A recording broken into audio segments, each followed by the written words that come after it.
I'm here with head coach John Harrington. Coach, before we get into what happened in the Hall of Fame Classic, do you just want to speak on what it means to play in this game as with the Mavericks against the Gophers?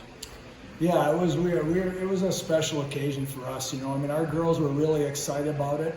Our team was excited to play. I think, that what a great job that Prior Lake did in setting this up and keeping us informed on how it was going to run. It was run smoothly, and the game was great. It was fun in front of a great crowd.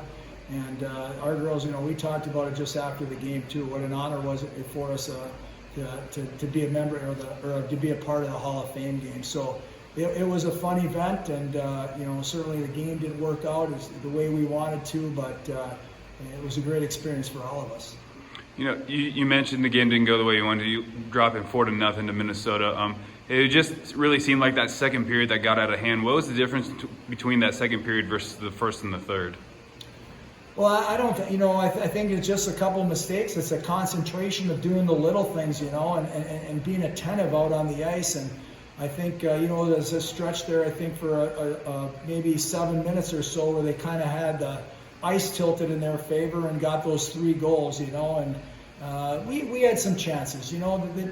Those are gonna happen. They have some good goal scorers on their team, but we've got to take advantage of our good chances too. I think of the chance that Danny England had right in front of the net there and shot it in her glove, but she was all by herself. And I think Claire Budarak and Brooke Bryant both had chances. We had some good chances and had some pucks around the net, but we have to get ourselves on the scoreboard. That not only gives us excites our bench, but it also puts a little bit of pressure on the opposition too. So second period, wasn't well, but we wanted to finish strong and build some momentum no matter what happened in the third period, and get ourselves ready to start looking forward to next weekend.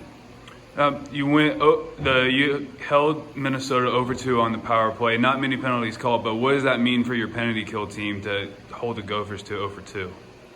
Well, we had made some changes on that to some of our penalty killers in the last few weeks, and have worked hard on that in practice of getting those people into work against our power play unit. So they're seeing a good power play unit out there.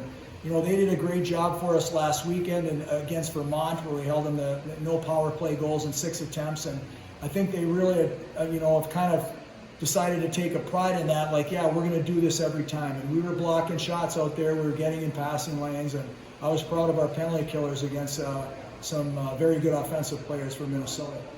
Lindenwood's coming up next weekend for the last series in the 2019 part of the schedule. What can you look forward to from this team against Lindenwood? Well, like I said, we need to have a good week of practice, and we need to certainly bear down on our scoring chances and work on finishing around the net. I think, we'll be off for a couple of weeks after this coming weekend's games, and we want to go out on a positive note, and we want to play well, and we need some wins. We need to get that feeling of winning and being successful. So we'll have a good week of practice, and we'll get ready for that first game of the series next Saturday. Thank you, Coach.